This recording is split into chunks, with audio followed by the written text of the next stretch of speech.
Hi guys, welcome back. I am your Gulab sir from Admerit classes Taraiya. आज की video में हम लोग बहुत से इम्पोर्टेंट वर्ड्स मीनिंग के बारे में सीखेंगे। हम लेकर आए हैं आप सबके लिए बहुत ही महत्वपूर्ण और मजेदार मजेदार वर्ड्स मीनिंग। ऐसा कहा जाता है अंग्रेजी में कि if you want to learn English you must have to learn words meaning because it is says in English no words no English. वैसे ही जैसे no signals no trains, in the same way no words no English. Words meaning जो होते हैं हमारे अंग्रेजी के cash money की तरह होते हैं। अगर आपको वर्ड्स मीनिंग याद है तो आप कहीं भी कुछ भी बोल सकते हैं, समझ सकते हैं।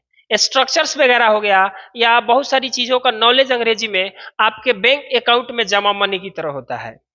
तो आप लोगों को आज हम लेकर आए हैं बताने के लिए कुछ ऐसे ऐसे वर्ड्स मीनिंग जो बड़े ही मजेदार हैं, डेली लाइफ में भी यूज होते हैं और हम सीखेंगे कि उस सब शब्दों का मतलब क्या होता है और कैसे उसका यूज हम सेंटेंस में करते हैं।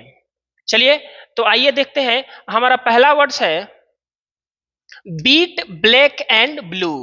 Beat black and blue, beat black and blue, यानी कि इसको हम वर्ब कह सकते हैं। ये वर्ब है, वर्ब के रूप में प्रयोग किया जाता है और इसका जो हिंदी मीनिंग मिलेगा बुरी तरह से पीटना।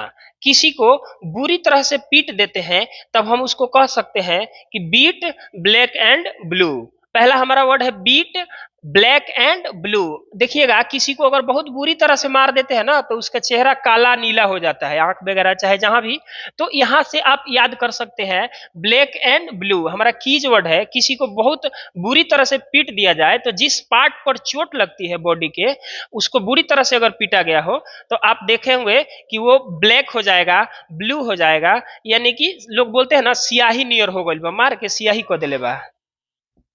गांव में लोग अक्सर बोलते हैं कि मार के सियाही नियर कह दिले भाई। मतलब समझ रहे हैं ना कि ब्लैक एंड ब्लू, बीट यानी पीटना, ब्लैक एंड ब्लू यानी बुरी तरह से पीटना, ये एक वर्ब के रूप में प्रयोग किया जाता है। आगे हम सेंटेंस में भी इसका यूज करेंगे। आगे देखते हैं हमारा नेक्स्ट वर्ड जो है, हमारा दूसरा word dance to one's tune. Dance to one's tune हमारा वर्ड है डांस टू वंस ट्यून, यानी कि किसी के इशारे पर नाचना। यह भी वर्ब के रूप में प्रयोग किया जाएगा। किसी के इशारे पर नाचना, किसी के इशारे पर नाचना हो तो अंग्रेजी में क्या बोलेंगे हम?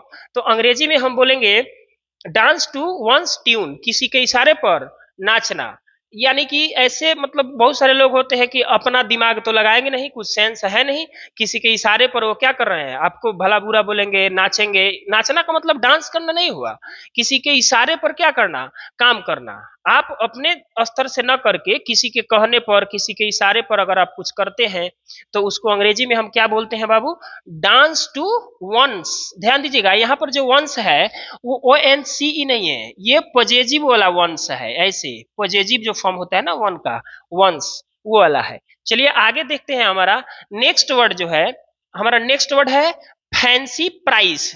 This is very important and very interesting. Let's see what is the Hindi meaning of मुंह मांगी कीमत। मुंह मांगी कीमत, तो यहाँ पर मैंने देखा या आप सबने देखा यहाँ पे कि यहाँ पर लिखा गया है कि फैंसी प्राइस, मुंह मांगी कीमत, मुंह मांगी कीमत, है ना।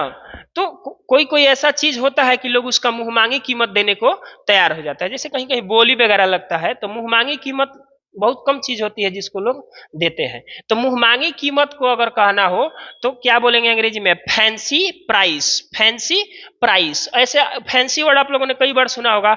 जैसे कपड़ा उपड़ा की दुकान में आप जाएंगे तो वहां पर लिखा रहता है फैंसी साड़ियों का विक्रेता, फैंसी साड़ियों का विक्रेता।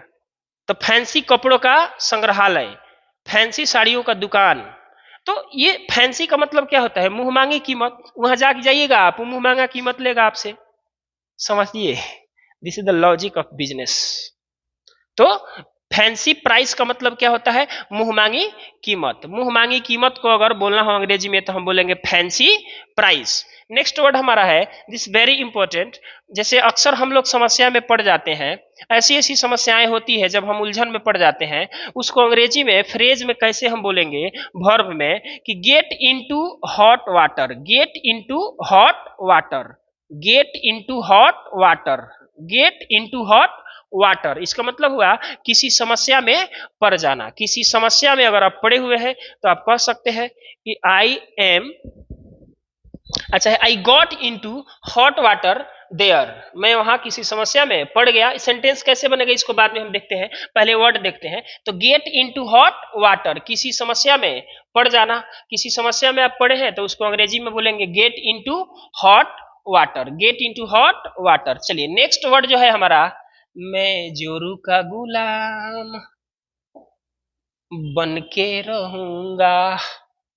गाना आप लोगों ने सुना होगा, मैं जोरू का गुलाम। जोरू का गुलाम का मतलब क्या समझते हैं?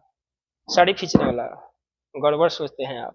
देखिए इधर, जोरू का गुलाम अंग्रेजी में अगर बोलना हो, कुछ ऐसे लोग होते हैं जो अपने वाइफ का बात ज्यादा मानते हैं या फॉलो ज्यादा करते हैं, बिना पूछे कोई काम नहीं करेंगे, तो गांव में लोग कहला उकनी के कि जोरू के गुलाम है ना।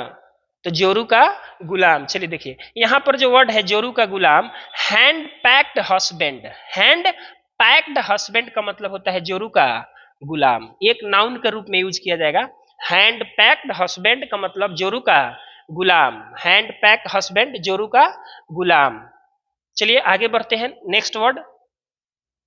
नेक्स्ट जो वर्ड है हमारा लिखा हुआ, add fuel to fire, this is a phrasal verb, आग में घी डालना।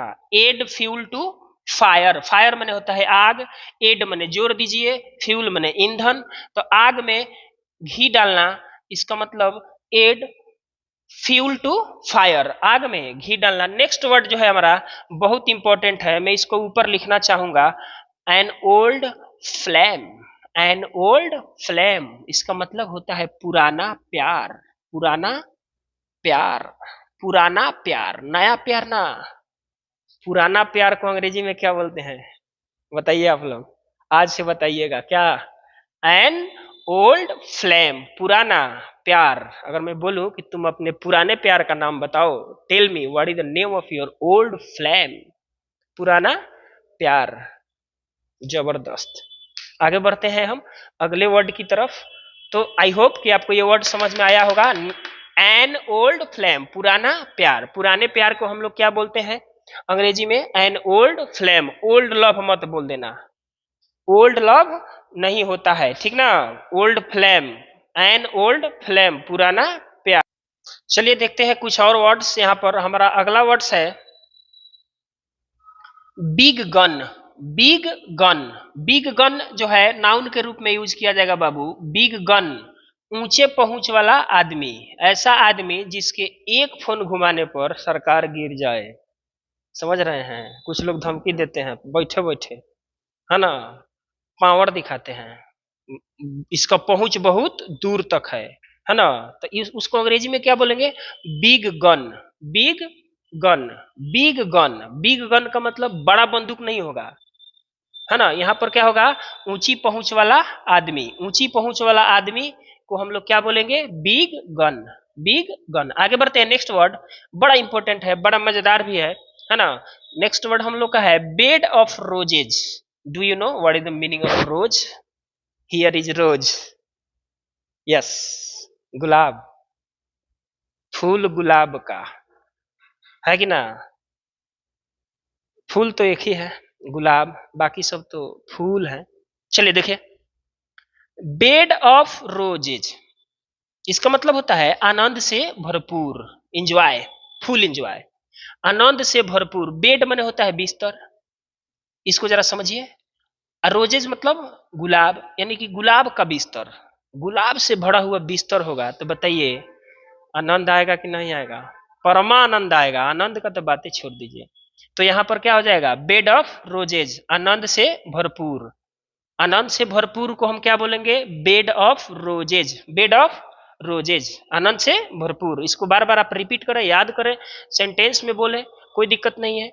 आगे देखते हैं, इसका जो अपोजिट होगा bed, bed of thrones. Bed of thrones, तकलीफ से भरपूर, तकलीफ से भरपूर। बेड ऑफ थ्रोन्स, तकलीफ से भरपूर, है ना। ऐसा बेड जिस पर थ्रोन्स रखा हुआ हो तो तकलीफ होगा कि ना सोने में हो? सो पाइएगा अच्छे से? नहीं सो पाइएगा। रोज वाले पे आनंद से सोए हैं, पता नहीं चलेगा कौ दिन के बाद उठना है। चलिए देखिए, नेक्स्ट हमारा वर्ड है Apple of discard.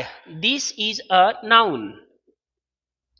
Apple of discard, झगड़े का कारण, झगड़े का कारण हम कह सकते हैं कि what is the Apple of discard, झगड़े का कारण क्या है। आइए बताते हैं झगड़े का कारण क्या है ना। एप्पल ऑफ डिस्कार्ड, झगड़े का कारण। आगे बढ़ जाएं और हमारा लास्ट वर्ड है आज का बटन वन स्लीप, चुप रहना, कुछ ना कहना।